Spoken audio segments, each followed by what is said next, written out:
અચ્છા, કામ માટે આવેલા? એવું કોઈ સ્પેસિફિક કામ નહીં, પણ ભ્રમણમાં હતા એટલે પછી નર્મદા કિનારે ગયા. બરાબર, એટલે ભ્રમણમાં. ભ્રમણમાં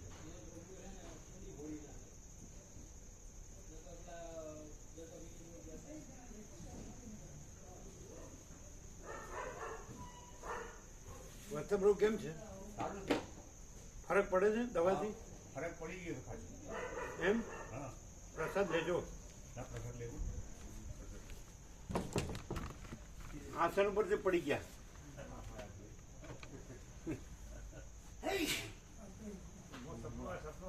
80 વર્ષમાં ન પડે ને આજે જ પડ્યા.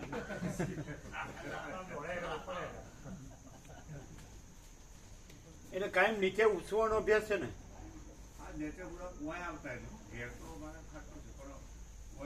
ખાટલામાં પછી ખોયા જેવું હોય એટલે પછી હા એમ ન થાય. પેલી ઈસ પકડી રાખે.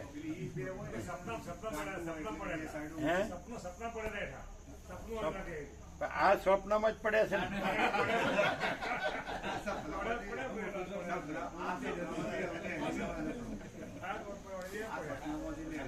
સ્વપ્નમાં સ્વપ્નું. આ સ્વપ્નું જ છે ને?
ઓમ ઓમ ઓમ ઓમ ઓમ.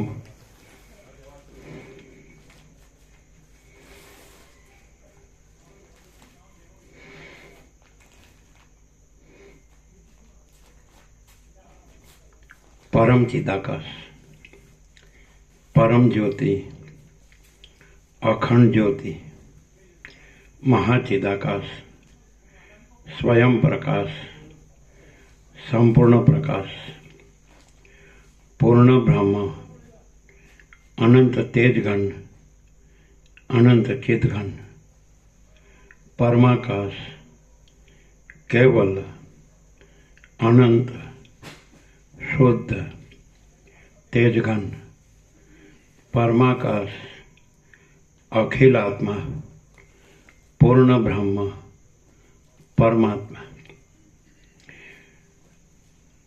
પરમ ચિદાકાશ,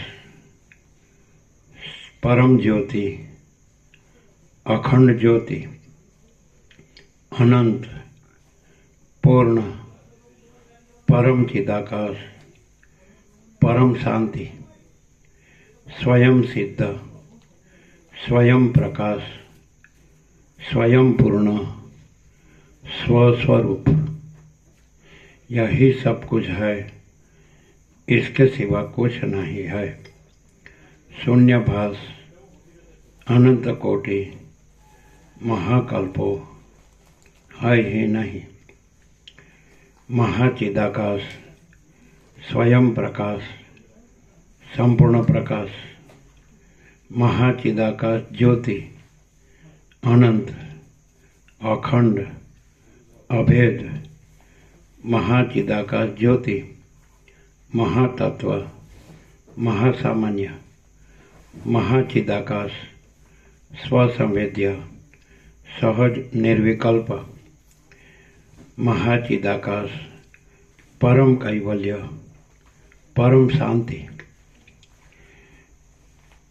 परम चिदाकाश, अनंत, पूर्ण, निरपेक्ष, सत, अनंत, संपूर्ण, अपरिघी, निर्भ्रांत, निरपेक्ष। वशिष्ठ राम निर्वाण उत्तरार्ध, राउंड 40मो राउंड।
કેમાં શું આવ્યું? શું?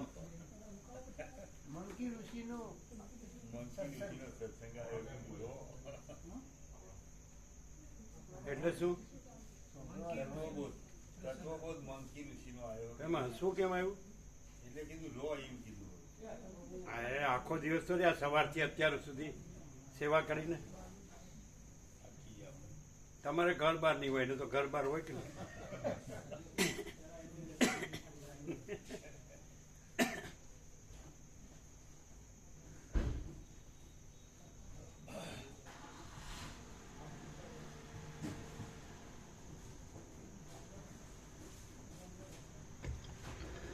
आद्य परब्रह्म सद्गुरु देव की जय। ओम श्री परमात्मने नमः। सद्ग्रंथों शिरोमणि श्री योग वासिष्ठ महारामायण निर्वाण प्रकरण उत्तरार्ध सर्ग 23मो पेज नंबर 1205 1205 सर्ग 23मो मंकी ऋषि ने तत्व जिज्ञासा।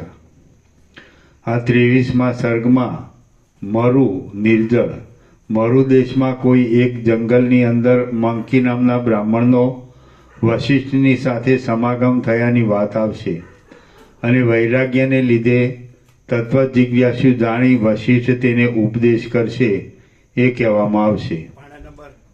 1205 1205 वशिष्ठ बोल्या मंकी ऋषिनी माफक तमे वैराग्य पग दुखता हो तो खुर्सी में बेसो।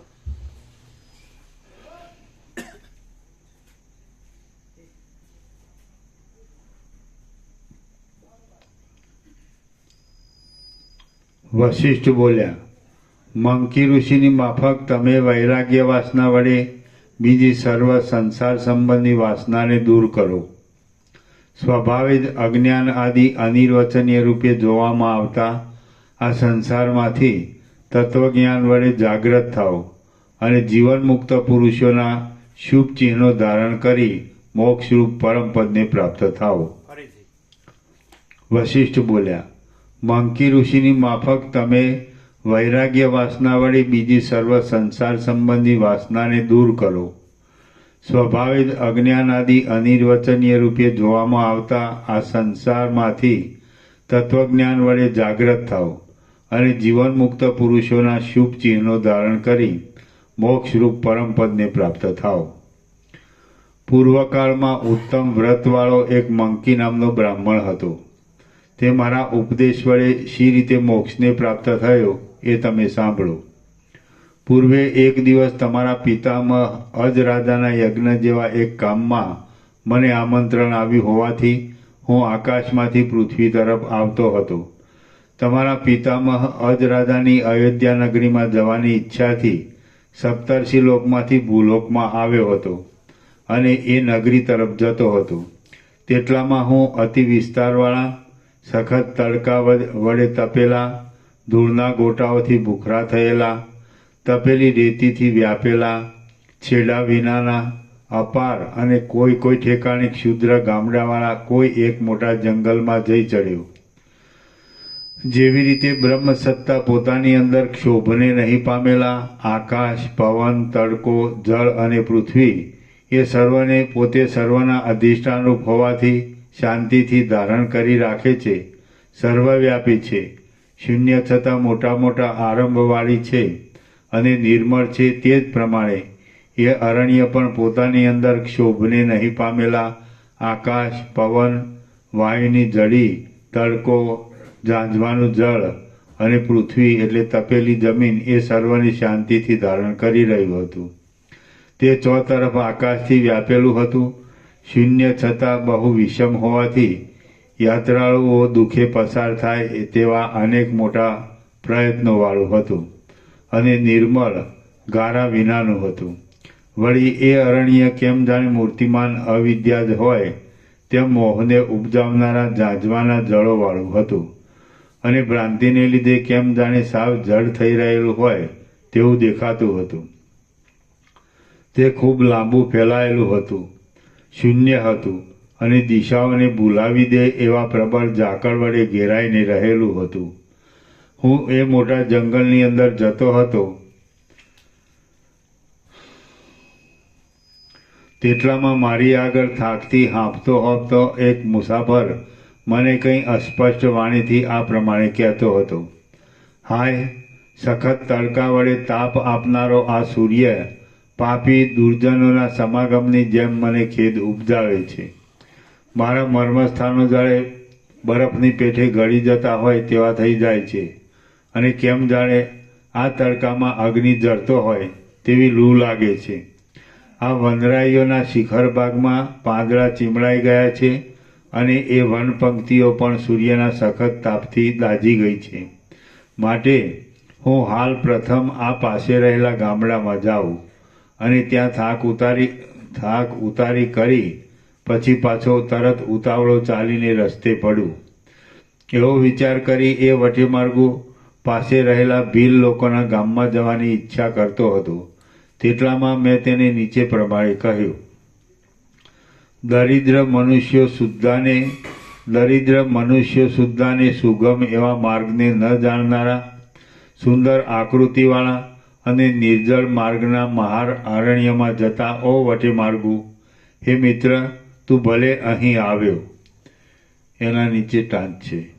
અહીં શ્લેષ વડે એવો અર્થ બતાવે છે કે હે જ્ઞાનથી નીચી કોટીના કર્મ ઉપાસના સંબંધી માર્ગમાં ચાલનાર દુનિયાના મુસાફર, કર્મ ઉપાસના વડે મળનારા આ દક્ષિણાયન ઉત્તરાયણ રૂપ માર્ગમાં પ્રથમ તને સ્વર્ગ આદિ લોકોમાં વિશ્રાંતિ મળી હશે, પરંતુ તેમાં મોક્ષ માર્ગની પેઠે પાછી પુનર્જન્મના સમૂહને ન થવા દેનારી અખંડ વિશ્રાંતિ મળતી નથી. દરિદ્ર મનુષ્યો સુદ્ધાને સુગમ એવા માર્ગને ન જાણનારા, સુંદર આકૃતિવાળા અને નિર્જળ માર્ગના મહાઅરણ્યમાં જતા ઓ વટેમાર્ગુ, હે મિત્ર, તું ભલે અહીં આવ્યો, પૃથ્વી સંબંધી નીચેના માર્ગમાં ચાલનારા હે મુસાફર, તું પ્રથમ મનુષ્યવાળા દેશમાં ગયો હોઈશ અને ત્યાં તને ખાનપાન મળવાથી તને આરામ થયો હશે. પરંતુ હવે આગળ આ માર્ગે ક્ષુદ્ર ગામો આવે છે, તેમાં અતિથિ સત્કાર કરે એવા સજ્જનો નથી, અને ત્યાં તને કોઈ જગ્યાએ આરામ મળશે નહીં. જે ગામ પામર પુરુષોના નિવાસરૂપ હોય તેમાં તેમના કડવા વાક્ય વડે ચિત્તને તાપ થવાથી કદી પણ આરામ મળતો નથી. એના નીચે ટાંચ છે. અહીં શ્લેષથી એવું અર્થાંતર સૂચવ્યું છે કે જીવ અને ઇન્દ્રિયોના સમૂહ આદિના આશ્રયરૂપ દેવ, મનુષ્ય આદિ દેહ કે જે કામ, દ્વેષ આદિ પામર વિકારોના નિવાસરૂપ છે, તેમાં કદી પણ વિવેકી પુરુષને આરામ મળતો નથી. કેમ કે એ દેહમાં વિષયો ભોગવાતા છતાં પણ તેમાં ખારું પાણી પીવાથી તરસ ઓછી થવાને બદલે વધે જ જાય છે. તેમ ભોગો વડે કામ વાસના શાંત ન થતાં ઉલટી બળવાન થતી જાય છે. જે ગામ પામર પુરુષોના નિવાસરૂપ હોય તેમાં તેમના કડવા વાક્ય વડે ચિત્તને તાપ થવાથી કદી પણ આરામ મળતો નથી. પરંતુ જેમ ખારું પાણી પીવાથી તરસ ઓછી થવાને બદલે વધે જ છે, તેમ પામર પુરુષોના ગામમાં પણ તાપની શાંતિ થવાને બદલે ઉલટો વિશેષ તાપ થાય તેવું હોય છે. આ ભીલ લોકો માત્ર પોતાના ગામમાં પડ્યા રહે છે. એના નીચે ટાંચ. અહીં બીજો અર્થ એવો પણ થાય છે કે દેહરૂપી ગામમાં રહેનાર આ કામ, દ્વેષાદિક વિકારો કે જે પલ્લવની પેઠે સ્નેહ, સુંદરતા, રાગ આદિ વડે યુક્ત છે, તે વિવેકનો પગરવ સાંભળી હરિણીની પેઠે ભડકનારા છે અને અશાસ્ત્રીય નિષિદ્ધ માર્ગે ચાલનારા છે. આ ભીલ લોકો માત્ર પોતાના ગામોમાં પડ્યા રહે છે અને પોતે જંગલી હોવાથી તેઓ મૃગલાની પેઠે બીજા મનુષ્યોના અવર જવરથી બહુ ભડકનારા છે, તેમજ અશાસ્ત્રીય માર્ગે ચાલનારા છે. તેઓ વિચારમાં કશી ચાલાકીવાળા નથી, પોતાના અનુભવમાં જ મગરૂર રહે છે ને પોતે દુરાચરણવાળા હોવાથી યંત્ર વડે બનાવેલી પથ્થરની પૂતળીઓની પેઠે કશાથી બીતા નથી. કામ, અર્થ, વિષયવાસના અને દ્વેષ વગેરેથી જ પોતાનું કાર્ય સિદ્ધ કરવા માટે પુરુષાર્થનો આશ્રય કરી રહેલી એ લોકોની બુદ્ધિઓ ઉપરથી મધુર દેખાતા કર્મમાં જ આનંદ માની લે છે. કર્મમાં એટલે જ્ઞાન પક્ષ સંબંધી, અર્થાંતરમાં કર્મપતિ, કર્મ માર્ગ સૂચિત હોય એમ ભાષે છે. એ લોકોની જેમ કામ, અર્થ, વિષય વાસના અને દ્વેષ વગેરેથી પોતાનું કાર્ય સિદ્ધ કરવા માટે પુરુષાર્થનો આશ્રય કરી રહેલી એ લોકોની બુદ્ધિઓ ઉપરથી મધુર દેખાતા કર્મમાં જ આનંદ માની લે છે. જેમ મેઘની પંક્તિ મારવાડ આદિ નિર્જળ પ્રદેશમાં રહેતી નથી, તેમ માતૃપક્ષ ને પિતૃપક્ષ એ બંને વિશુદ્ધ હોવાથી કુલીનતાવાળી, ઉદાર, શીતળ તથા રસજ્ઞ એટલે ચતુર પુરુષની બુદ્ધિ અહીંના લોકોનો વિશ્વાસ કરતી નથી. અંધકાર વડે વીંટાયેલી કોઈ ગુફાની અંદર અજગર થઈ રહેવું સારું, શીલાની અંદર એટલે બખોલની અંદર કીડો થઈ રહેવું સારું, અને મારવાડ જેવા નિર્જળ પ્રદેશમાં લૂલા પાગડા મૃગ રૂપે અવતરવું સારું, પરંતુ ગ્રામ્ય લોકોનો સમાગમ થવો તો સારો જ નહીં. ગ્રામ્ય વિષયો કે ગામડિયા લોકો મધમાં મળી ગયેલા 20 બિંદુઓની પેઠે એક પળવારમાં જ સ્વાદ આપી મધુરતા બતાવનારા હોય છે. બાકી બીજી ક્ષણમાં તે વ્યથા વડે વૈરાગ્ય એટલે અપ્રીતિ ઉત્પન્ન કરી દે છે અને માત્ર મારવામાં જ કુશળ હોય છે. ધૂળ ઉડવાથી ભૂખરા થઈ ગયેલા, તૂટી ફૂટી ઝૂંપડીઓમાં જ વૃદ્ધ થઈ ગયેલા, ઘાસ અને પાંદડાના જંગલોમાં ભટકતા એવા આ અધાર્મિક ગામડિયા લોકરૂપી પ્રચંડ પવનો હાલ વાયા કરે છે. હે નિષ્પાપ રામચંદ્રજી, મેં મંકી ઋષિને ઉપર પ્રમાણે કહ્યાથી મારા વચનો વડે કેમ જાણે અમૃત જળમાં સ્નાન કરી એ શીતળ થઈ ગયો હોય તેમ પરમ સંતોષને પ્રાપ્ત થઈ ગયો અને મને પાછું તેણે નીચે પ્રમાણે કહ્યું. મુસાફર બોલ્યો, હે ભગવાન, આપ કોણ છો? આપ કોઈ મહાત્મા જણાવો છો. આપનો આત્મા જ્ઞાન વડે પરિપૂર્ણ લાગે છે. જેમ વટેમાર્ગો પોતાની વાટમાં આવતા ગામોના વ્યવહારોને જુદો રહી જોયા કરે, તેમ તમે ધૈર્યવાન રહી કશાથી વ્યાકુળ નહીં થતા સાક્ષી રૂપે નિર્લેપ રહી શી રીતે આ લોકને જોયા કરો છો? શું તમે અમૃતપાન કરેલું છે? અથવા શું તમે કોઈ ચક્રવર્તી રાજા છો? અથવા શું તમે સાક્ષાત વિરાટ પુરુષ છો? જો કે તમે અકિંચન હોવાથી સર્વ અર્થથી રહિત છો, છતાં તમે સંપૂર્ણ ચંદ્રમાના જેવા અને કેમ જાણે સર્વ અર્થથી પરિપૂર્ણ હો તેવા શોભો છો. વળી તમે સંસાર સંબંધી રાગદ્વેષ આદિ દોષોથી અને દુઃખોથી રહિત છો. નિરતિશય આનંદ વડે અને જીવનમુક્ત પુરુષોના ઉત્તમ ગુણો વડે પરિપૂર્ણ છો. મદોન્મત પુરુષની પેઠે આત્માકાર વૃત્તિ હોવાથી દેહાદિકના ભાનથી રહિત છો અને કેમ જાણે કેવળ પરમાર્થમાં સ્થિર થઈને રહ્યા છો તેવા દેખાવો છો. સમષ્ટિ રૂપ જોઈએ તો તમે જ સર્વરૂપ છો અને તેની અપવાદ દ્રષ્ટિથી જોઈએ તો તમે એ સર્વરૂપ નથી. તાત્વિક દ્રષ્ટિએ જોતા તમે કશારૂપ નથી અને વ્યવહાર દ્રષ્ટિએ જોતા કાંઈક અમુક દેહ આદિ રૂપે તમે જોવામાં આવો છો. હે મહારાજ, આપનું રૂપ શાંતિવાળું, મનોહર, કાંતિમાન, નિર્વિકાર, નિવૃત્તિને પ્રાપ્ત થયેલું અને આનંદ વડે પૂર્ણતાવાળું કેમ દેખાય છે? તમે જો કે પૃથ્વીમાં રહ્યા છો તો પણ જાણે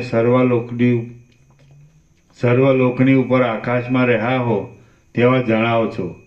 સર્વ ક્ષણભંગુર જણાયાથી તમે આસક્તિ માત્રથી રહિત છો, પરંતુ મારા જેવા દીન પુરુષોના ઉદ્ધાર માટે તમે જાણે સખત યત્ન કરતા હો તેવા લાગો છો. એક એક અક્ષર મેળવજો. મેળવો છો?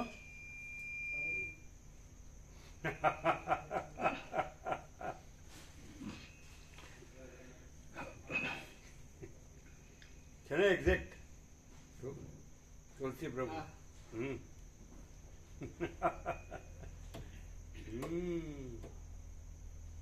એક એક અક્ષર મળે છે.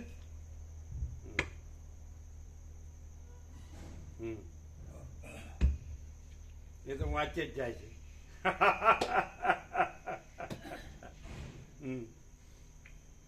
એક પણ કોઈ પણ અક્ષર એક્ઝેક્ટ ન હોય તો કયો. ચાલો.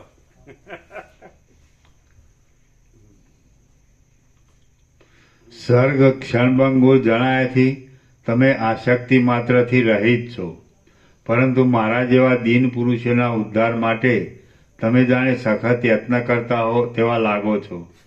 તમે સ્વભાવે જ શુદ્ધ છો. તમારું મન શુદ્ધ ચંદ્ર જેવું અમૃતમય છે. તમે સ્વભાવે શુદ્ધ છો. તમે સ્વભાવે જ શુદ્ધ છો. તમારું મન શુદ્ધ ચંદ્ર જેવું અમૃતમય છે. તમારું ચિત્ત ચંદ્રમાના કિરણોની પેઠે કોઈ પદાર્થમાં ફેલાઈ જતું નથી. જેમ ચંદ્રમાના કિરણો ઔષધિ, વનસ્પતિ અને અન્ન આદિ પદાર્થ રૂપ થઈ જાય છે, તેમ તમારું ચિત્ત કોઈ પદાર્થમાં લોલુપ થતું નથી. વળી સદાકાળ તે પૂર્ણ જ રહે છે. તમારું ચિત્ત તમારું ચિત્ત ચંદ્રમાના કિરણોની પેઠે કોઈ પદાર્થમાં ફેલાઈ જતું નથી. જેમ ચંદ્રમાના કિરણો ઔષધિ, વનસ્પતિ અને અન્ન આદિ પદાર્થ રૂપ થઈ જાય છે, તેમ તમારું ચિત્ત કોઈ પદાર્થમાં લોલુપ થતું નથી.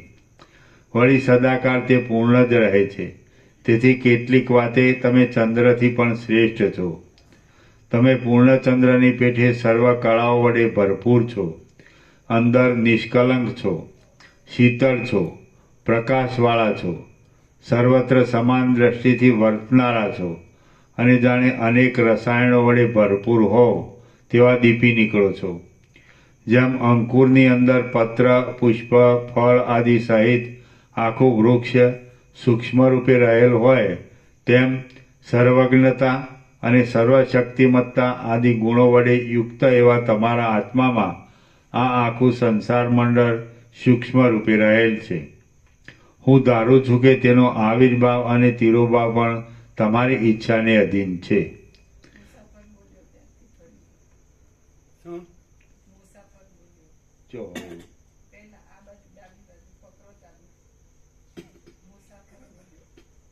આગળ જતા રહે. હા.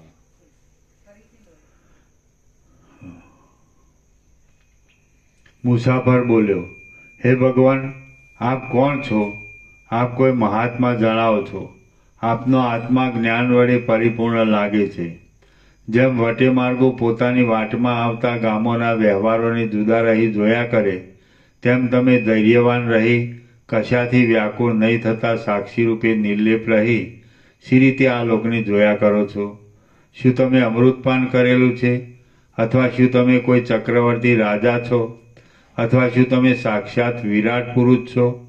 જો કે તમે અકિંચન હોવાથી સર્વ અર્થથી રહિત છો, છતાં તમે સંપૂર્ણ ચંદ્રમાના જેવા અને કેમ જાણે સર્વ અર્થથી પરિપૂર્ણ હો તેવા શોભો છો. વળી તમે સંસાર સંબંધી રાગદ્વેષ આદિ દોષોથી અને દુઃખોથી રહિત છો. નિરતિશય આનંદ વડે અને જીવનમુક્ત પુરુષોના ઉત્તમ ગુણો વડે પરિપૂર્ણ છો. મદોન્મત્ત પુરુષની પેઠે આત્માકાર વૃત્તિ હોવાથી દેહાદિકના ભાનથી રહિત છો અને કેમ જાણે કેવળ પરમાત્મા સ્થિર થઈને રહ્યા છો તેવા દેખાવ છો.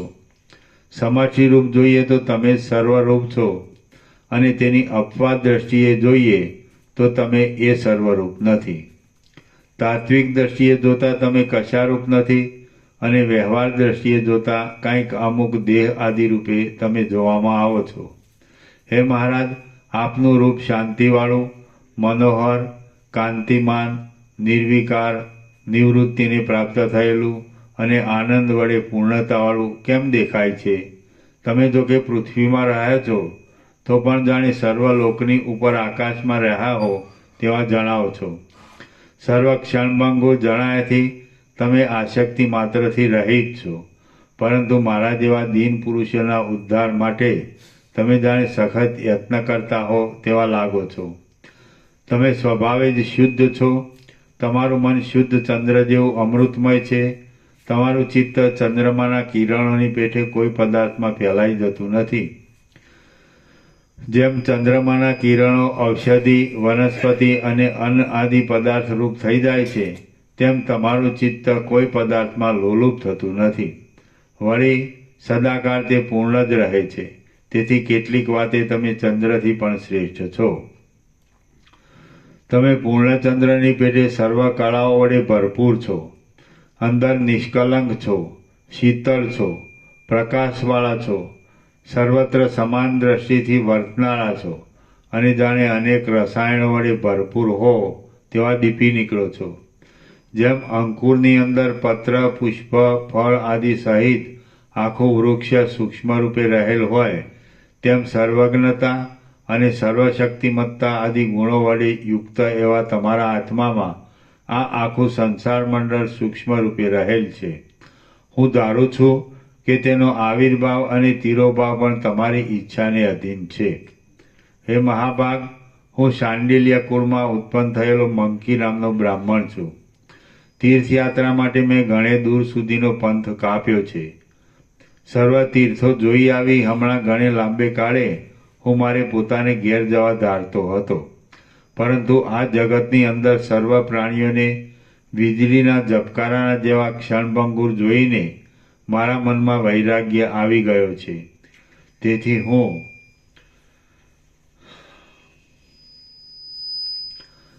હું ઘર તરફ જવાનો યત્ન કરતો નથી. હે મહારાજ, આપ કૃપા કરી મને સત્ય આત્માનો નામ, ગોત્ર આદિ વડે એટલે કોણ છો, કયા ગોત્રના છો વગેરે નિર્દેશ કરી કહી બતાવો. એના નીચે ટાંચ છે. અહીં સત્ય પરમાત્માના સ્વરૂપનો ઉપદેશ કરવાનું શ્લેષલ વડે સૂચવ્યું છે. હે મહારાજ, આપ કૃપા કરી મને સત્ય આત્માનો એટલે નામ, ગોત્ર આદિ વડે એટલે કોણ છો, કયા ગોત્રના છો વગેરે નિર્દેશ કરી કહી બતાવો. કેમ કે આપ જેવા મહાત્મા પુરુષોના હૃદયરૂપી સરોવરો હંમેશા ગંભીર અને પ્રસન્ન હોય છે. દર્શન માત્રથી જ મિત્રતાનો ભાવ બતાવનારા મહાત્મા પુરુષોની પાસે પ્રાણી માત્ર કમળની પેઠે ખીલી ઉઠે છે.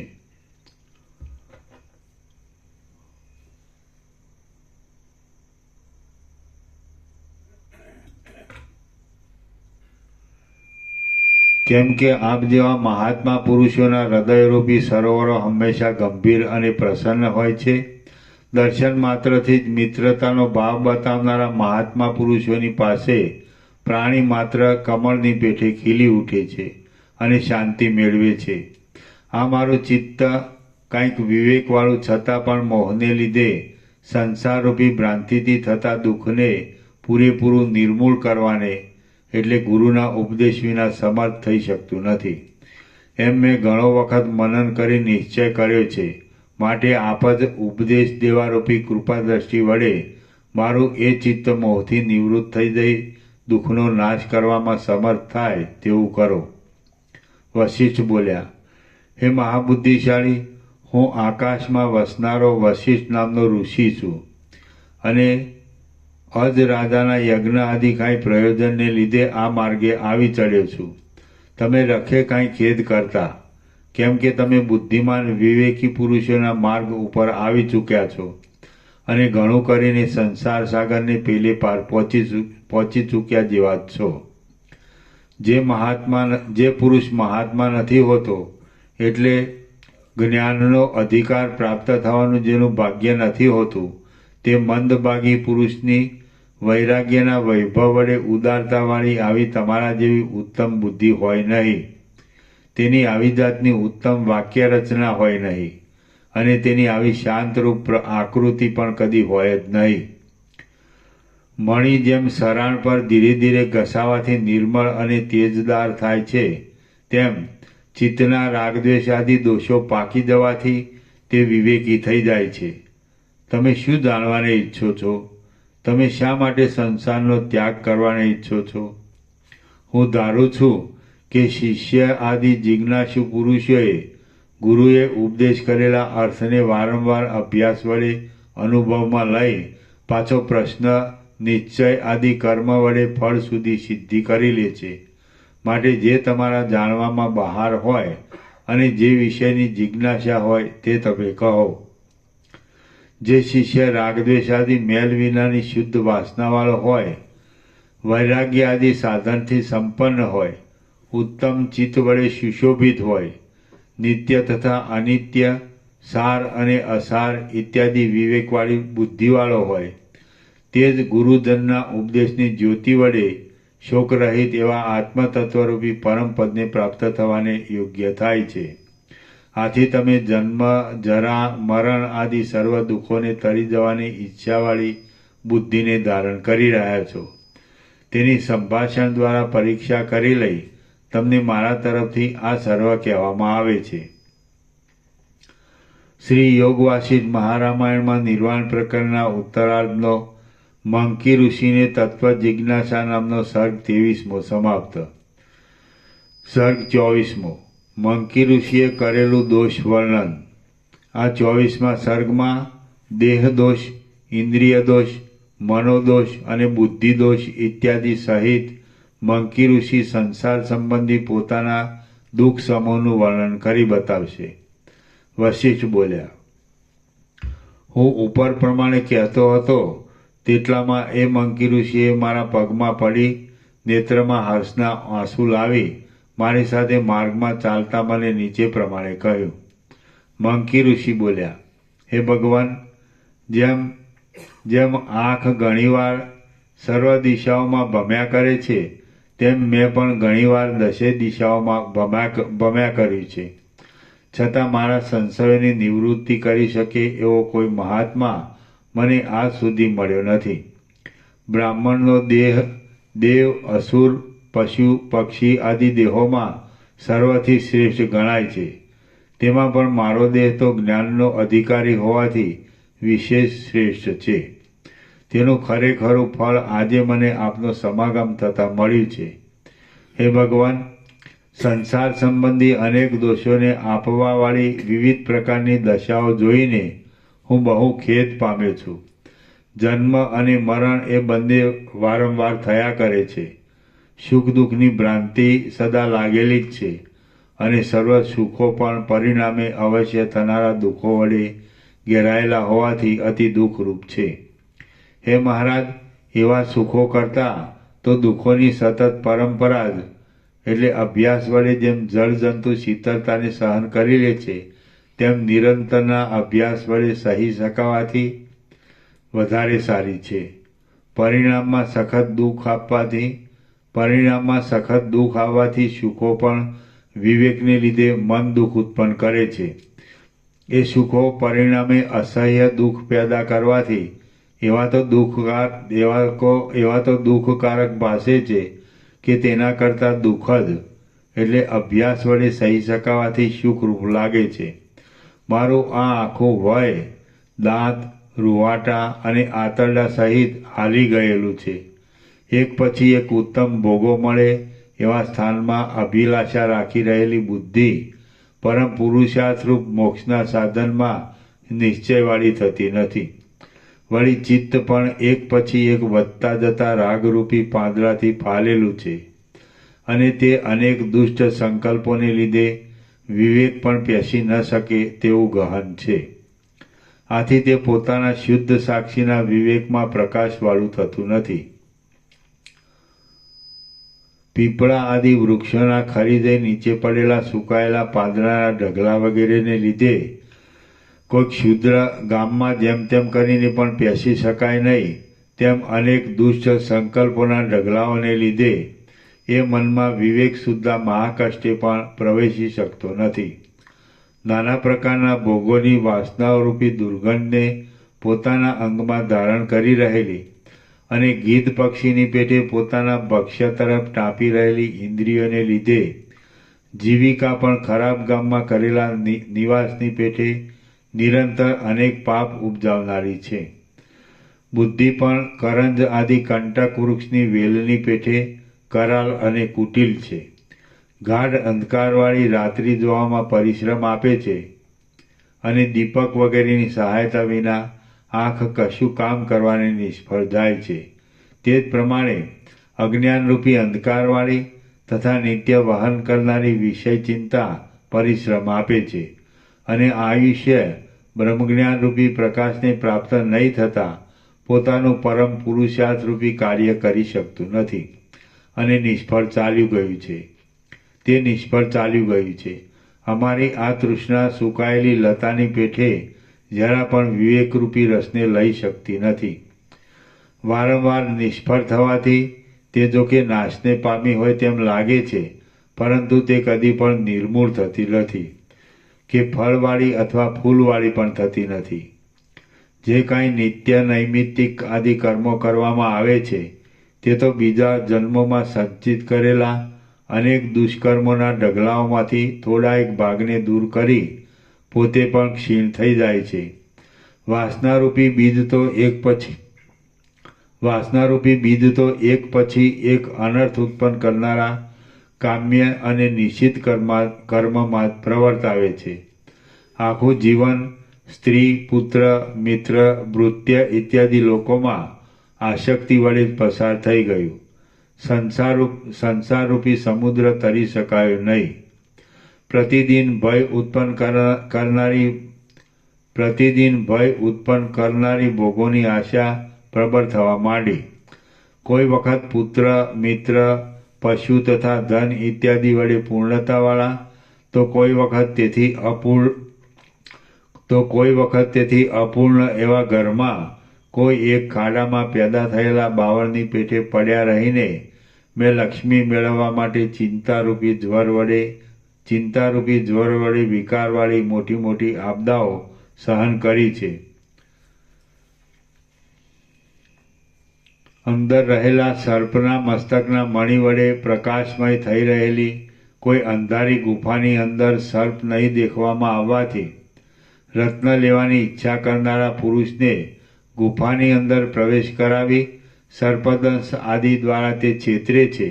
તે જ રીતે લક્ષ્મી પણ પુરુષને ગમે તેવો અખૂટ ધન વગેરે સાધનોવાળો હોય અને શસ્ત્ર આદિ વડે જરા પણ ગવાયેલો ન હોય તો પણ તેને વારંવાર લાલચમાં નાખી દૂર ખેંચી લઈ શત્રુઓ, ચોરો વગેરેના કબજામાં સોંપી દઈ સર્વ સમૃદ્ધિનો નાશ અને શસ્ત્રઘાત આદિ દુઃખ પણ પેદા કરી છેવટે છેતરે છે. એવી તે અતિ ક્રૂર છે. મારું ચિત્ત આશાઓરૂપી અનેક તરંગોથી દોડાયેલું છે અને ચોતરફ દોડ્યા કરે છે, તો પણ કશા અર્થને પ્રાપ્ત થતું નથી. વળી તે સુકાઈ ગયેલા સમુદ્રની પેઠે કદી ન પૂરાય તેવું હોવાથી મહા અભાગ્યું છે. આથી હું એ ચિત્તને પરવશ થઈ ગયો છું અને કેવળ ઇન્દ્રિયોના વિષયોમાં જ લંપટ થઈ રહેલો છું. તેથી વિવેકી પુરુષો મારી ઉપેક્ષા કરે છે. જેમ ગુંદાનું ઝાડ અપવિત્ર જગ્યામાં રહેલું હોય અને કાંટાવાળું હોય, તેમ આ ચિત્ત પણ મળ, મૂત્ર, રક્ત, માંસ આદિથી મહા અપવિત્ર એવા દેહમાં રહેલું છે અને દુર્ગુણોરૂપી અનેક કાંટાઓવાળું છે. તાત્વિક દ્રષ્ટિએ તો તે સાવ મિથ્યા જ છે, છતાં તે મોટા મોટા કર્મોના આરંભો કરી રહેલું છે. ધનંજય નામનો વાયુ જેમ નિરંતર દેહમાં ફર્યા કરે છે, તેમ એ ચિત્ત પણ પોતે ચંચળતાને લીધે નિરંતર ભ્રમણ કર્યા કરે છે.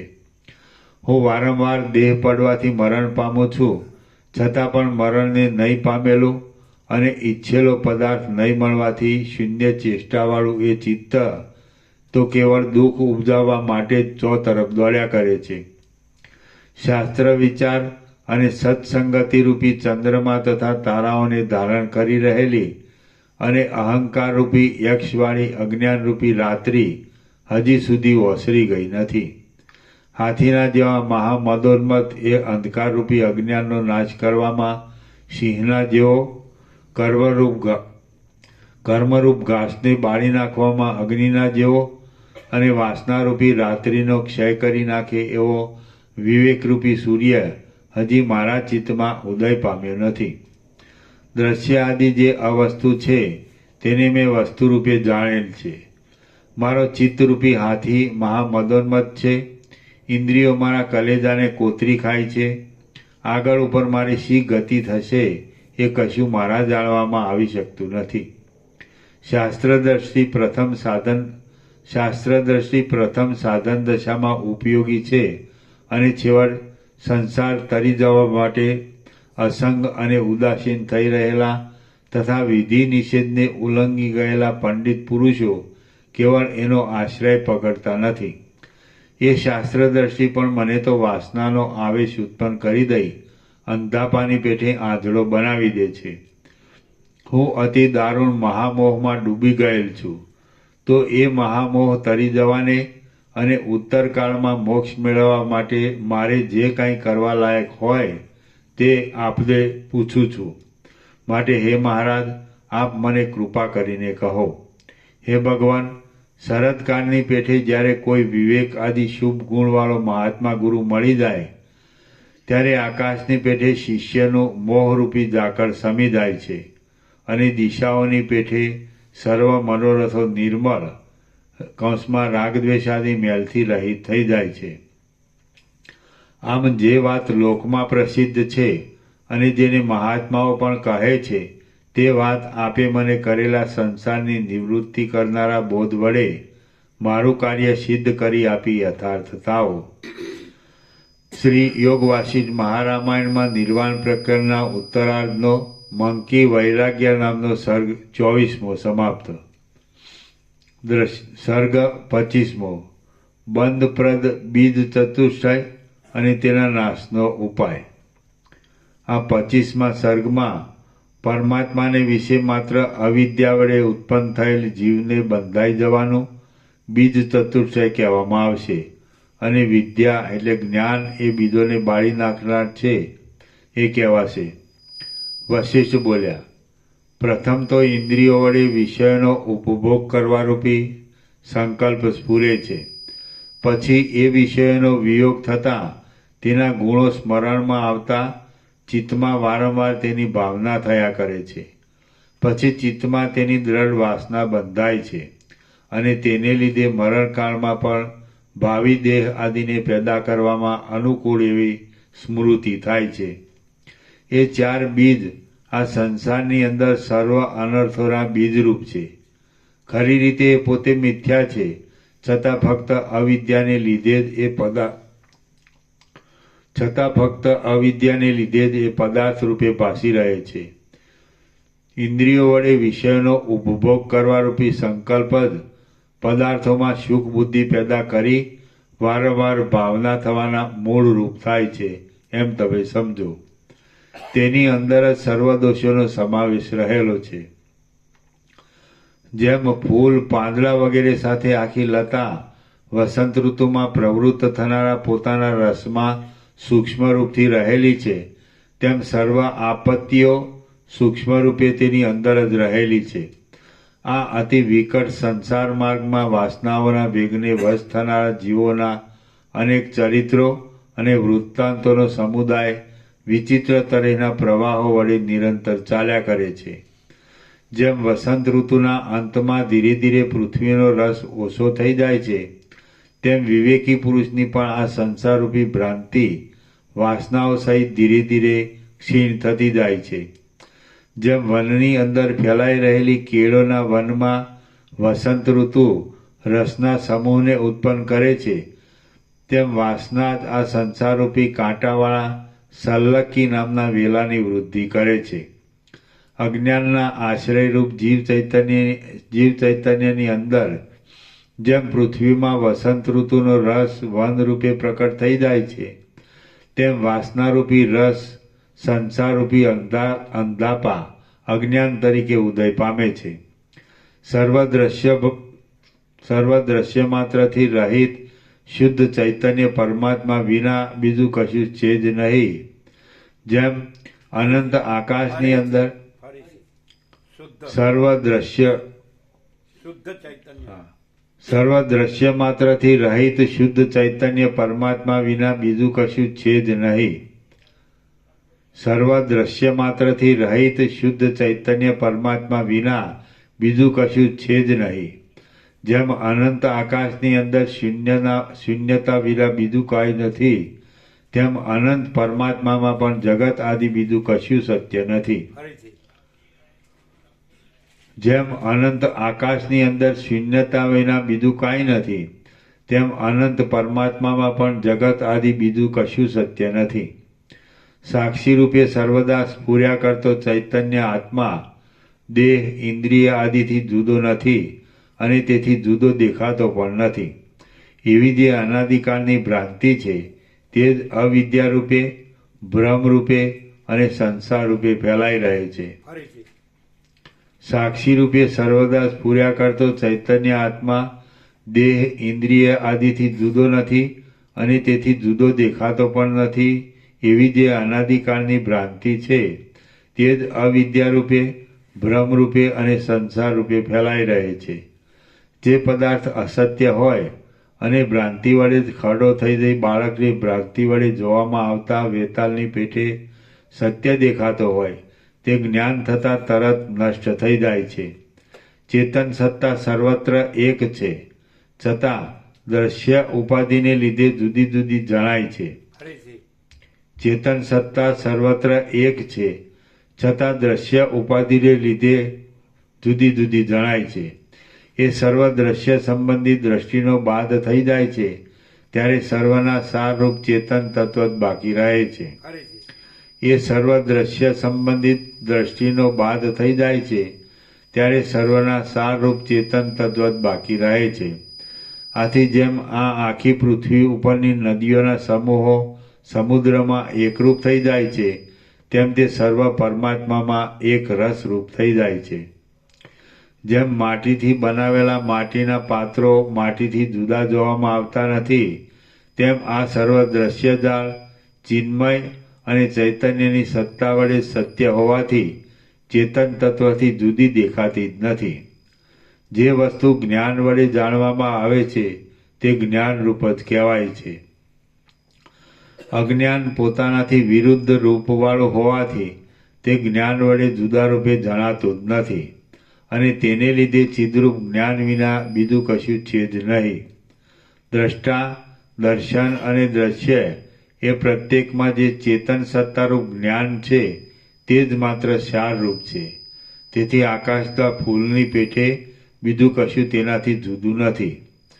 સજાતીય પદાર્થ પોતાના સજાતીય પદાર્થની સાથે જ એકતાને પ્રાપ્ત થાય છે.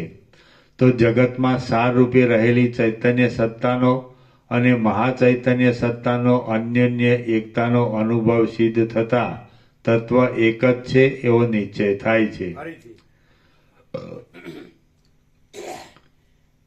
સજાતીય પદાર્થ પોતાના સજાતીય પદાર્થની સાથે જ એકતાને પ્રાપ્ત થાય છે. તો જગતમાં સાર રૂપે રહેલી ચૈતન્ય સત્તાનો અને મહાચૈતન્ય સત્તાનો અન્યોન્ય એકતાનો અનુભવ સિદ્ધ થતા તત્વ એક જ છે એવો નિશ્ચય થાય છે. જો કદાચિત લાકડું, પથ્થર આદિ જડ પદાર્થોનું ચેતનપણું ન હોય તો સસલાનું શીંગડું આદિ અસત પદાર્થોનું તેની પેટે સદાકાળ સ્ફુરણ ન થવું જોઈએ. જ્યારે આ સઘળી દ્રશ્ય વર્ગની શોભાને એક બોધરૂપ જ માનીએ ત્યારે તે બોધથી ચેતન તત્વથી જુદી નહીં છતાં કેમ જાણે અવિદ્યા વડે જુદી હોય તેમ બોધરૂપ એ ચેતન તત્વ વડે ઇન્દ્રિય દ્વારા પ્રકટ થઈ જઈ અનુભવમાં આવે છે. જેમ વાયુ માત્ર સ્ફુરણરૂપ જ છે અને સમુદ્ર માત્ર જળરૂપ જ છે, તેમ જગતની અંદર રહેલ તથા ચોતરફ ફેલાઈ રહેલ સર્વ દ્રશ્ય માત્ર બોધરૂપ ચેતનરૂપ છે. લાખ અને લાકડું આદિ પદાર્થો જો કે પરસ્પર સંયોગ સંબંધને લીધે એકબીજામાં મિશ્ર થઈ ગયેલા જણાય છે, પરંતુ તેમનું મિશ્રપણું ઉપરથી જ લાગે છે. બાકી વિવેક વડે અનુભવ કરતા તેઓ જુદા જ નજરે પડે છે.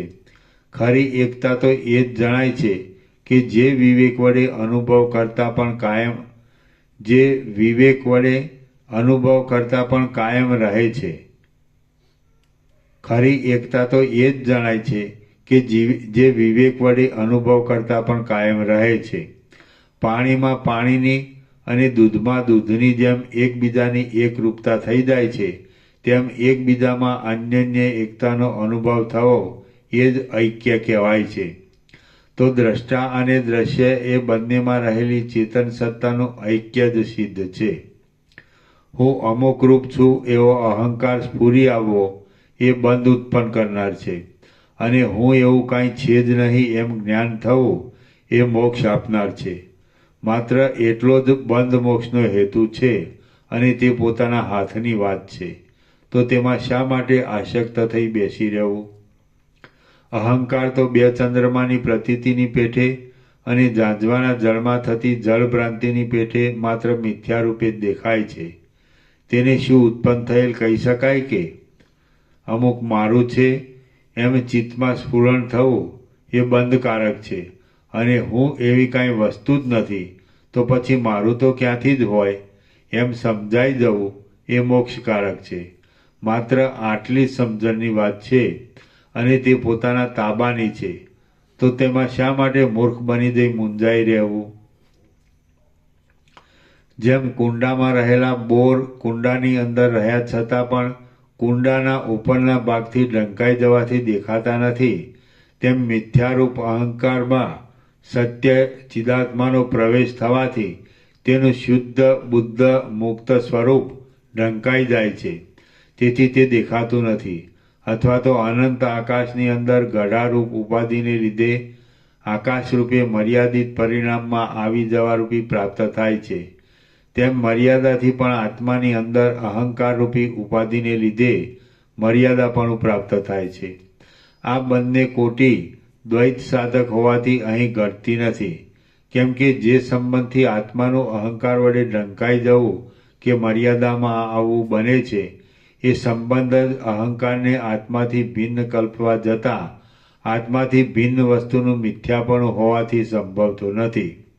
આથી સિદ્ધ થાય છે કે અહંકાર પણ આત્માથી જુદી સત્તાવાળો નથી. માત્ર બે ચંદ્રમાની ભ્રાંતિની પેઠે એ અહંકાર આત્માની અંદર જ અવિદ્યા વડે ભેદની કલ્પના કરી લેવાથી સ્ફુરી આવે છે અને જાણે કે બંને એક જ હોય તેમ દેખાય છે. વાસ્તવિક રીતે જડ અને ચેતન એ બંને અંશોનું અહંકારાદિ રૂપે ભેગા થઈ જવું એ જ આત્મા છે. પણ આમ જો આત્માનું સ્વરૂપ માનીએ તો આ એક મોટો વિરોધ આવે છે. જો ચેતન અંશ જડ અંશમાં એક રસરૂપ થઈ જઈ મળી જાય છે એમ માનવામાં આવે તો સર્વ જડરૂપ થઈ જતા આત્મામાં સત્તા સ્ફૂર્તિ થવી ઘટતી નથી. હવે જડ અંશ ચેતન અંશમાં એકરૂપ થઈ મળી જાય છે એમ માનવામાં આવે તો સર્વ ચૈતન્ય થઈ જતા જો કે સત્તાની સ્ફૂર્તિ સંભવે છે, પરંતુ ચેતન તત્વ પોતે નિર્વિષય હોવાથી તેનું સ્ફુરણ પણ નિર્વિષય થવું ઘટે છે. કેમ કે દરેક વસ્તુ જડ હોય કે ચેતન હોય, પરંતુ પોતાનું જે એક મૂળ હોય તેને તે કદી પણ છોડતી જ નથી. એ રીતે બંને જડ ચેતનનું એકબીજામાં મળી જઈ એકરૂપ થઈ જવાપણું કૌંસમાં અંધારાની અને પ્રકાશની એકરૂપતાની પેઠે અન્યોન્ય અનુભવથી વિરુદ્ધ છે. વળી આત્મા તે સ્વભાવે ચેતનરૂપ છે, તે કદી પણ જડ હોઈ શકતો નથી. કેમ કે પદાર્થના સ્વભાવ કદી પણ બદલાઈ જતા નથી. ચેતનરૂપ આત્મા જે જડ અહંકારાદિ રૂપે જોવામાં આવે છે તેનું કારણ તો વળી બીજું જ અવિદ્યારૂપ છે. બાકી એ જડની ચેતન સાથે વાસ્તવિક એકરૂપતા તો સંભવતી જ નથી.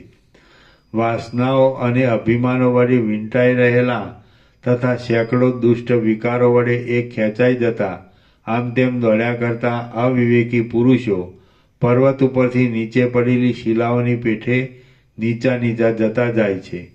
વાસનારૂપી વાયુએ ખેંચી આમ તેમ લઈ જવાતા મનુષ્યરૂપી તૃણોને એવા તો જન્મ, જરા, મરણ, નરક આદિ દુઃખો પ્રાપ્ત થાય છે કે તે વિશે બોલવા બેસીએ તો કંઈ પાર જ આવે નહીં. પોતાની વાસના અને અભિમાનને અનુસરી વિષયોમાં રાગ થઈ તે રસ વડે વિષયોની અંદર જ બંધાઈ જઈ આસક્ત થઈ રહેલા મનુષ્યો હાથમાંથી છૂટી ગયેલા દડાની પેઠે ખૂબ જ ભટકી છેવટ પાપોના યોગે નરકોમાં પડે છે અને ત્યાં એમની યાતનાઓને ઘણો લાંબો કાળ સહન કરવાથી ચોતરફથી જર્જરિત થઈ જાય છે. પછી કાળાંતરે પણ સ્થાવર, કૃમિ, કીટ આદિ જન્મો લઈ તે કેમ જાણે કોઈ બીજા જ હોય તેવા થઈ જાય છે. સર્ગ 25મો સમાપ્ત.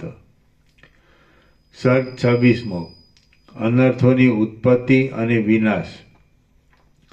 આ 26મા સર્ગમાં વાસનાને લીધે રાગદ્વેષ આદિ વડે ચિત્ત રંગાઈ જવાથી અનર્થની પ્રાપ્તિ થવા વિશે કહેવામાં આવશે અને વિવેક વડે તત્વજ્ઞાન થઈ જવાથી વાસના, રાગદ્વેષ ઇત્યાદિની શાંતિ થઈ જતા જન્મ, મરણ આદિ સર્વ અનર્થોની નિવૃત્તિ થઈ ગયાની વાત પણ કહેવાશે.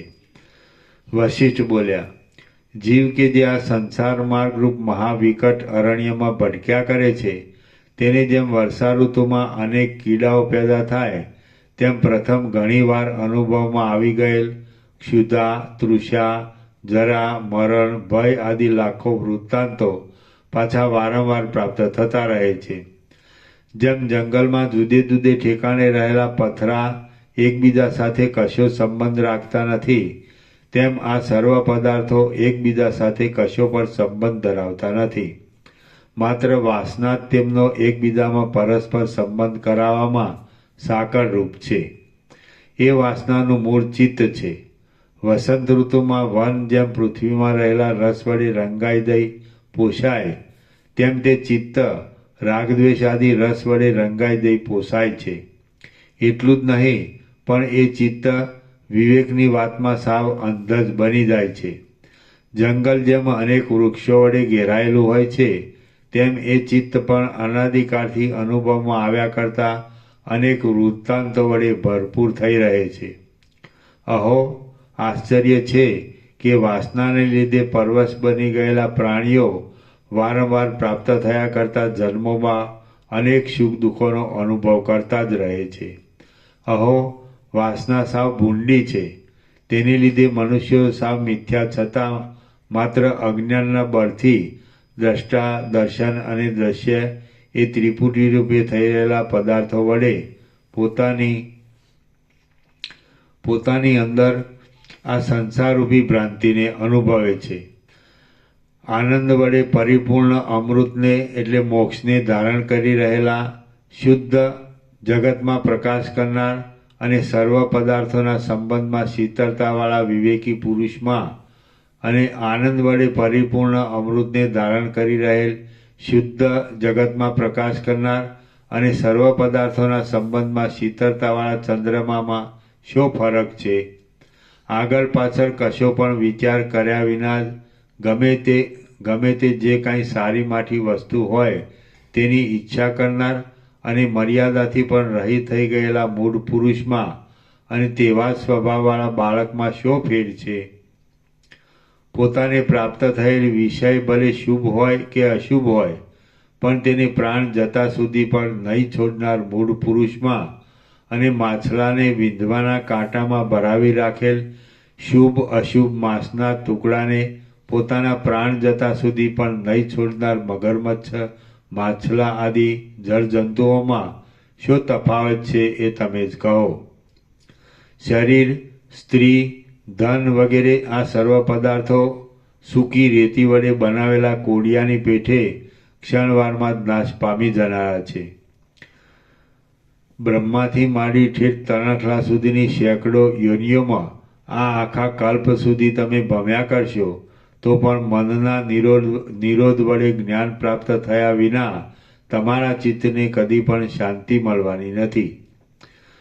જેમ માર્ગે ચાલનાર કોઈ વટે માર્ગો પુરુષ બરાબર જોઈ તપાસી પગ મૂકે તો માર્ગના ખાડા ટેકરા તેને કાંઈ બાદ કરી શકે નહીં, તેમ જે કોઈ ઉત્તમ પુરુષ પોતાના સ્વરૂપનો અને જગત આદિનું વિવેક વડે માત્ર અવલોકન કરે તેને જગતરૂપી જાળનો બંધ જરા પણ બાદ કરી શકતો નથી. વિવેક વડે સાવધાન થઈ રહેલા તમારા ચિત્તને વાસના ઘડી શકશે નહીં, કેમ કે જે પુરુષ સાવધાન હોય અને જાગતો હોય તેને પિશાચ શું કરી શકે? જેમ નેત્રનો ફેલાવો રૂપનો પ્રકાશ કરવા માત્ર જ છે, તેમ અહંકાર સહિત આ જગત પણ સાક્ષી ચૈતન્યનું બહાર આવીને પ્રસરી જવા રૂપ જ છે. હે કામ ક્રોધ આદિ 6 શત્રુઓનો નાશ કરનારા, જેમ નેત્ર બંધ થતાં રૂપનો પ્રકાશ થવો અટકી પડે છે તેમ વૃત્તિ દ્વારા બહિર્મુખ થઈ ગયેલા સાક્ષી ચૈતન્યને અંતર્મુખ કરીને પોતાના સ્વરૂપમાં સ્થાપવાથી સર્વ દ્રશ્ય વર્ગની પ્રતીતિ બંધ પડી જાય છે. પવન જેમ આકાશની અંદર પોતાના સ્વરૂપમાં ગતિને વિસ્તારી દે છે તેમ શુદ્ધ આત્મ ચૈતન્ય અવિવેક વડે કાંઈક બહાર થઈ જાય ચિદાકાશરૂપી પોતાના મહાવિસ્તીર્ણ આત્મ સ્વરૂપમાં અહંકાર સહિત સા મિથ્યા એવા આ જગતને ફક્ત ભ્રાંતિ વડે કલ્પના દ્વારા વિસ્તારી દે છે. ખરી રીતે આ જગત અસત્ય જ છે. બ્રહ્મ ચૈતન્ય તેને પોતાનાથી જુદું નહીં રચ્યા છતાં કેમ જાણે તેનાથી જુદું હોય અને સત્ય હોય તેવું થઈ રહેલ છે. બાકી તત્વદ્રષ્ટિએ જોતા તો માટી કે સોનામાંથી બનેલો ગાંઠ માટી કે સોનો આદિ પોતાની મૂળ ધાતુથી જુદો પાડી લઈ શકાતો નથી. આમ એક ઘટભાવ ભિન્ન નહીં છતાં માટી અને સોનું વગેરેમાં ભિન્ન રૂપે માત્ર કલ્પાયેલ જ છે, તેમ આ જગત પણ બ્રહ્મનો એક વિવર્ત હોવાથી તેની સત્તા બ્રહ્મ સત્તાથી જુદી પાડી શકાતી નથી અને તે બ્રહ્મથી જુદું નહીં હોવા છતાં બ્રહ્મના સ્વરૂપમાં જ અવિદ્યા વડે તેની ભિન્ન રૂપે કલ્પના કરવામાં આવી છે. જેમ આકાશનું સ્વરૂપ શૂન્ય માત્ર જ છે, પવનનું સ્વરૂપ ગતિ માત્ર જ છે અને તરંગ આદિનું સ્વરૂપ જળ માત્ર જ છે, તેમ આ જગત ચિન્માત્ર જ છે. આ ત્રણેય લોક સ્વગત ભેદથી એટલે એના નીચે ટાંચ છે. વેદાંત શાસ્ત્રમાં સ્વગત ભેદ, સજાતીય ભેદ અને વિજાતીય ભેદ એમ 3 જાતના ભેદ માનવામાં આવે છે. તેમાં બ્રહ્મથી વિજાતીય કાંઈ વસ્તુ જુદી ન હોવાથી એ વિજાતીય ભેદ તો પ્રથમ જ અનેક યુક્તિઓથી દૂર કરી ચૂક્યા છે અને આગળના 2 ભેદનો અહીં કંઠરવથી નિષેધ કર્યો છે. એ ત્રણેય ભેદ વિશે દ્રષ્ટાંતપૂર્વક પંચદશીમાં નીચે પ્રમાણે બતાવ્યું છે. વૃક્ષનો પોતામાં પત્ર પુષ્પ ફળ વગેરે ભેદ એ સ્વગત ભેદ કહેવાય છે. એ એક જાતનું તો વળી બીજી જાતનું એ સજાતીય ભેદ કહેવાય, અને એક વૃક્ષ અને બીજી શિલા એ વિજાતીય ભેદ કહેવાય.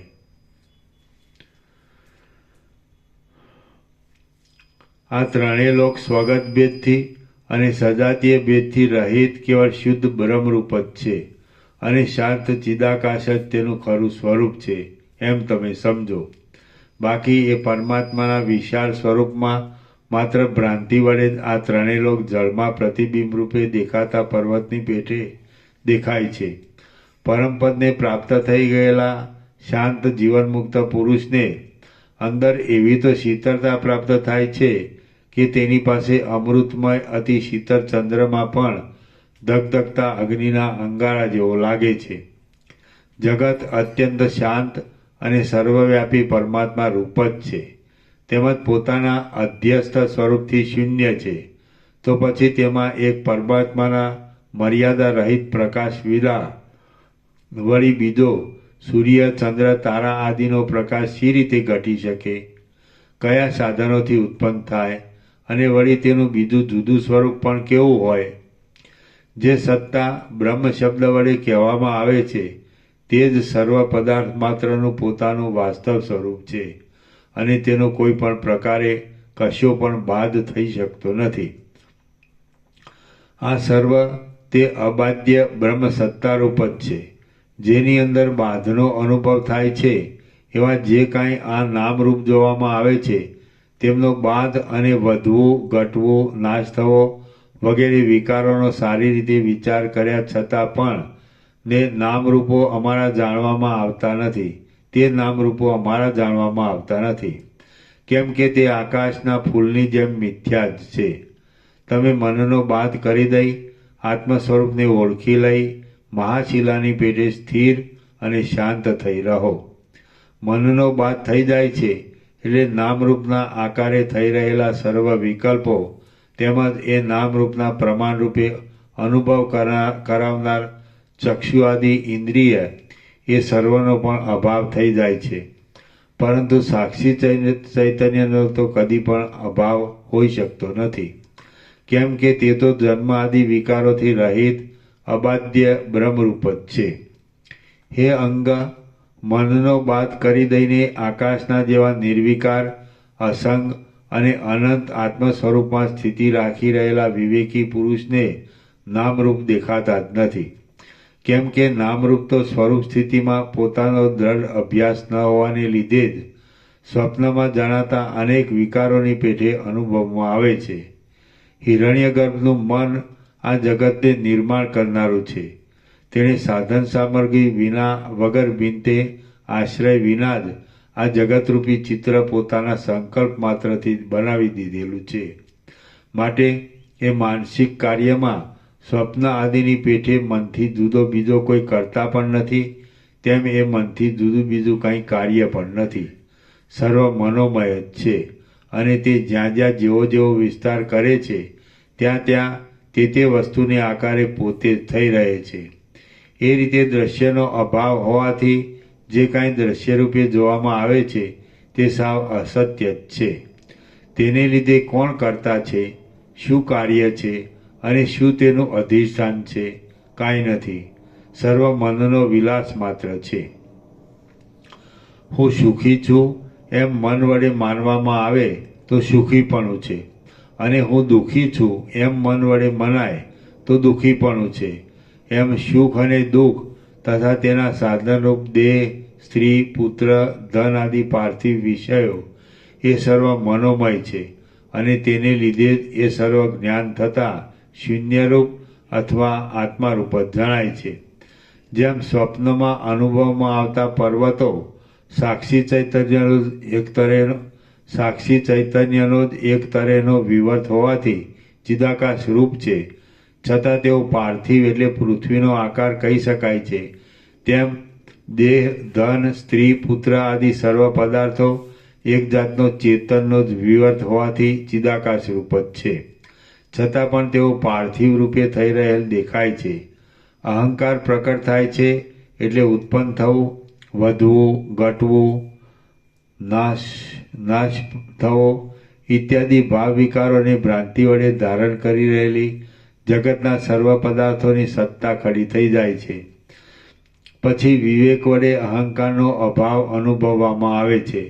તો એ જગતના પદાર્થોની સત્તાનું પોતાનું મૂળ સ્વરૂપ બ્રહ્મમાં જળનો પરપોટો જેમ જળમાં સમી જાય તેમ સમી જાય છે અને કંઈ તાપ નહીં ઉપજાવતા તે મહાશાંતિ આપનાર થાય છે.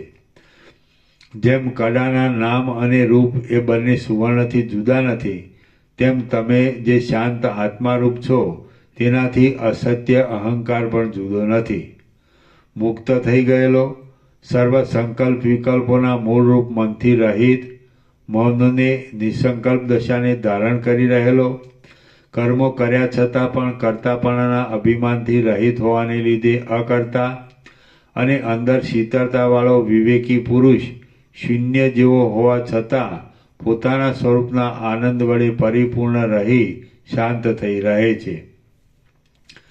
પ્રારબ્ધ યોગે પ્રાપ્ત થયેલ વ્યવહાર કર્યા કરતો હોવા છતાં પણ વાસના નહીં હોવાને લીધે યંત્ર વડે બનાવેલ શિલા આદિની પ્રતિમાના શરીરની પેઠે કર્તાપણાના અભિમાન વિનાનો જીવનમુક્ત પુરુષ શાંત જ રહે છે.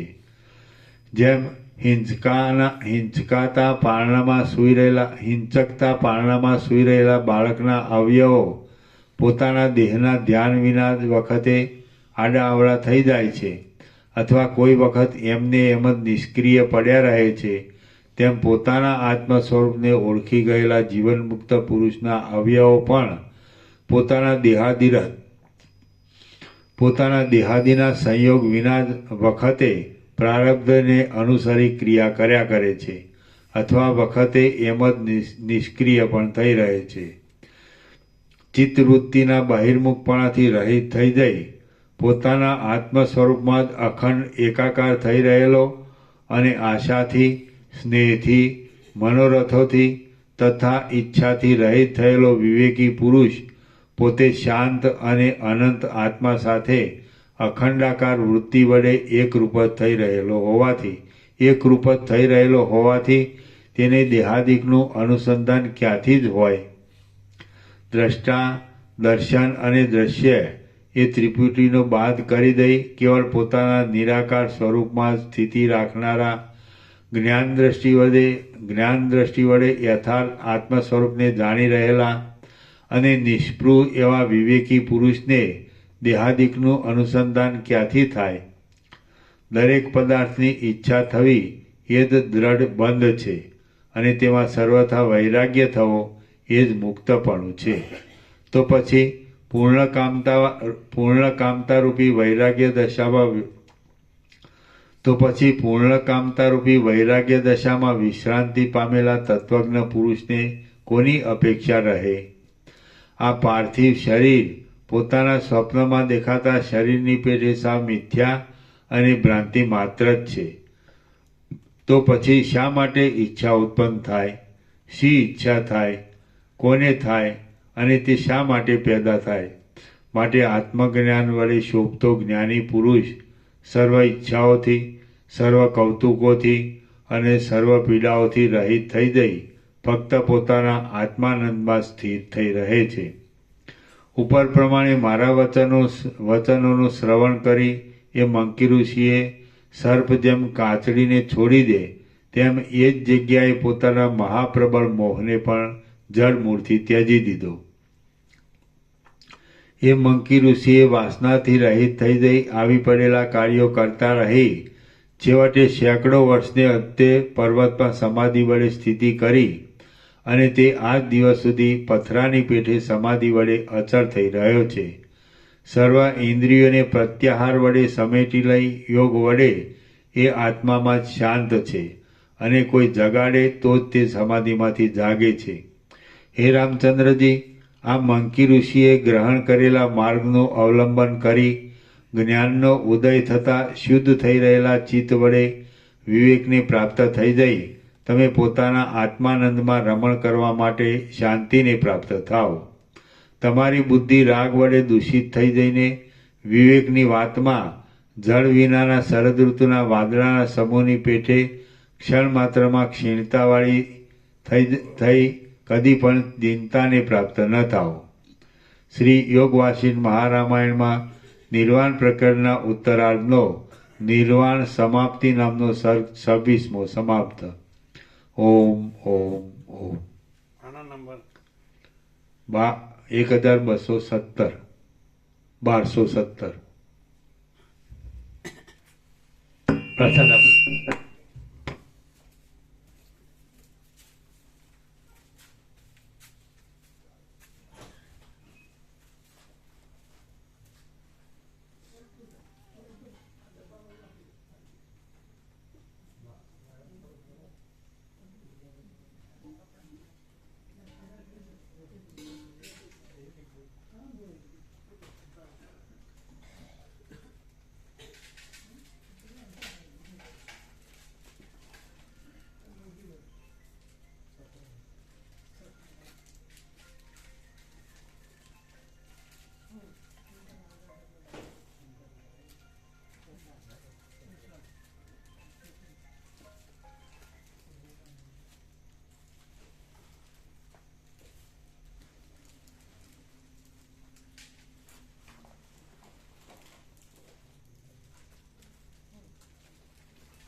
એ લોકોને આનંદ આવ્યો ને બધાને?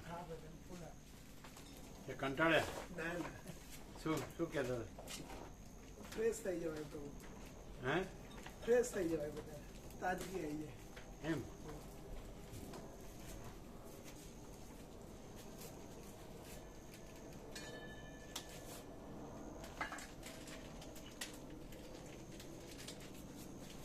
એટલે મોટા ભાગનું તો થઈ ગયું. હા ખાલી એક્સ્ટ્રા જે ઓછા વધતા હોય એ જ રહે. બાકી જે પૂરેપૂરા હતા તો થઈ ગયા, આખા થઈ ગયા.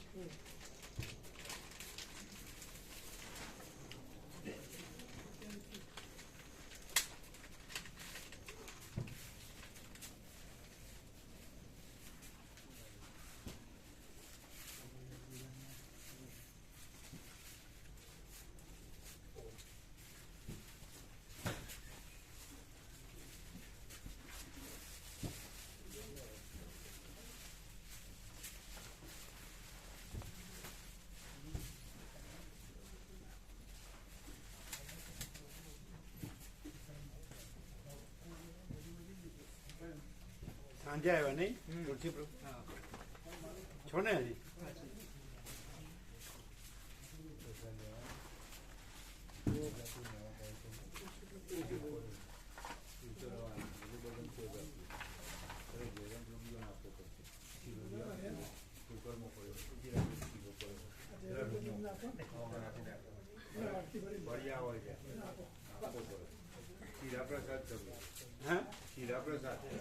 આપો તો ને તો પછી બધા ઉભા થયા પછી બોલો છો? આ તો હોય પ્રસાદ લેવાના તુલસી પ્રભુ જયંતિ પ્રભુ ના પણ આ બધાને તો આપો.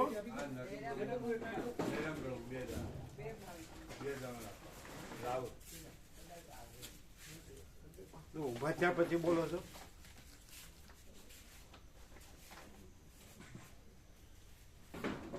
તો કોથળીમાં આપશો ને?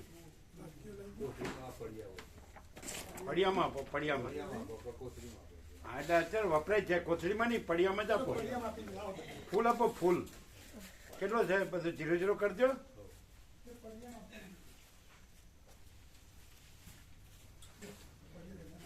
બધાને બોલાવી લો. કોણ અત્યારે આવ્યા એ નહીં બોલાવી લો. આ તો પ્રભુ બધા ત્યાં પ્રસાદ લેવાના છે. બે જણને જ આપવાના.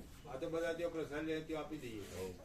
બીજા તો બાવીસો બે બાવીસો આપો આપો, ફૂલ આપો, નટુ પ્રભુ ને જયરામ પ્રભુ દેવાના. આ બધા ફૂલ આપો.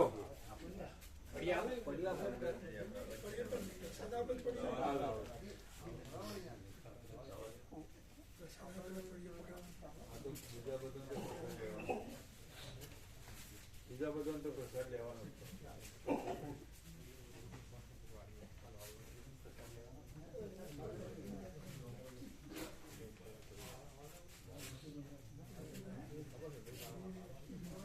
બે પડિયા ભરીને આપી દો. કેમ બે? આ બીજા બધા છે ત્યાં પ્રભુ પ્રસાદ લેવાનો. બે નથી, વધારે છે. બે ક્યાં છે? વધારે છે. ના, જયરામ પ્રભુ ને નટુ પ્રભુ બે જ છે. માડી છે ને બધા પ્રસાદ લેવાના એમ? હા બરાબર બધા બરાબર. એટલે ત્યાં જ આપી તો કોણ જવાનું છે? જવાનું કોઈ ફક્ત નટુ પ્રભુ ને જયરામ પ્રભુ બે જ. અચ્છા, એને આપી દો ફૂલ. હા લાયા. એ આપો કાને શું કરો? ફૂલ આપો, ફૂલ.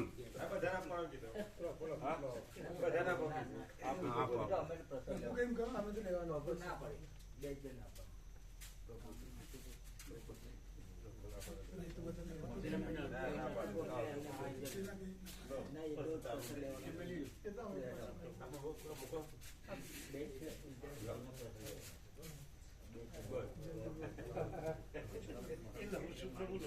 એટલે 0-0 થઈ જશે ને આજ? આવો થઈ જાય. 0-0 કરી દેજો. હા તો બધા જે બધાને આપી દો. હા, અત્યારે આપી દઈએ. પ્રસાદમાં આપી દઈએ.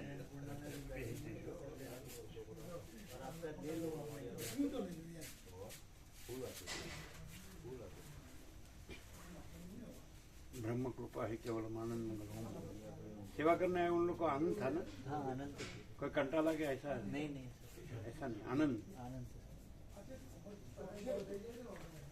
सुबह से शाम तक सारा दिन किया. पूरा दिन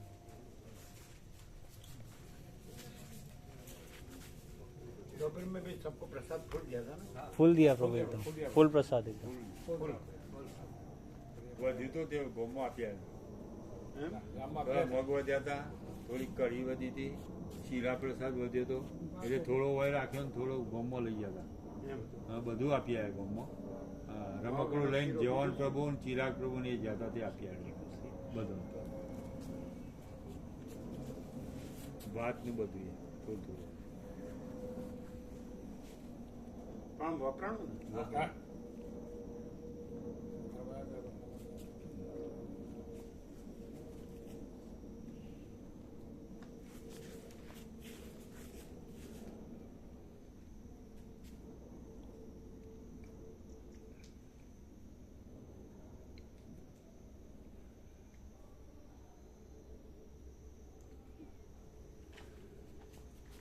બધાને ફૂલ આપજો.